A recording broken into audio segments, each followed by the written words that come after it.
एक आदमी ने एक बहुत ही खूबसूरत लड़की से शादी की। शादी के बाद वे खुशी खुशी रह रहे थे। आदमी उसकी खूबसूरती की तारीफ करता था और उससे बहुत प्यार करता था। लेकिन कुछ महीनों बाद पत्नी को पता चला कि वह चर्म रोग से पीड़ित है और इसके कारण धीरे धीरे उसकी सुंदरता खत्म हो जाएगी। यह जानकर पत्नी मन ही मन सोचने लगी, अगर मैं बदसूरत हो गई तो क्या होगा? मेरा पति मुझसे नफरत करने लगेगा। मैं उसकी नफरत बर्दाश्त नहीं कर पाऊंगी। इस बीच एक दिन उसके पति को किसी काम से शहर से बाहर जाना पड़ा। काम खत्म करके जब वह घर से लौट रहा था तो उसका एक्सीडेंट हो गया। उस एक्सीडेंट में उसकी दोनों आंखें चली गई। समय बीतता गया और पत्नी चर्म रोग के कारण अपनी सुंदरता खो बैठी। वह बदसूरत हो गई, लेकिन उसका अंधा पति यह नहीं देख सका, इसलिए इसका उनके वैवाहिक जीवन पर कोई असर नहीं पड़ा। वह हमेशा की तरह उससे प्यार करता रहा। एक दिन पत्नी की मृत्यु हो गई।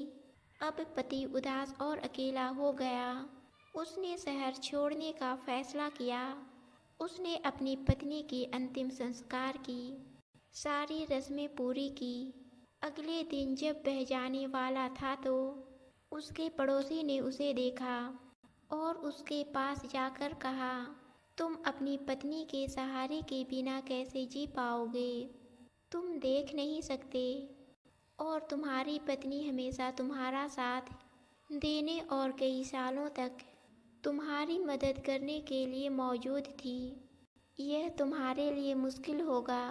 पति ने जवाब दिया, दोस्त मैं अंधा नहीं हूँ। मैं तो बस अंधे होने का नाटक कर रहा था, क्योंकि जब मेरी पत्नी को अपनी बीमारी के बारे में पता चला तो मुझे लगा कि वह इससे परेशान है और डरी हुई है। अगर मेरी पत्नी को पता होता कि मैं उसकी बदसूरती देख सकता हूँ तो उसे अपनी बीमारी से ज़्यादा दुख होता। वह बहुत अच्छी पत्नी थी और मैं बस उसे खुश रखना चाहता था। इसलिए इतने सालों तक मैंने अंधे होने का नाटक किया। दोस्तों, खुश रहने के लिए कभी कभी हमें एक दूसरों की कमियों पर भी आंखें मूंद लेनी चाहिए।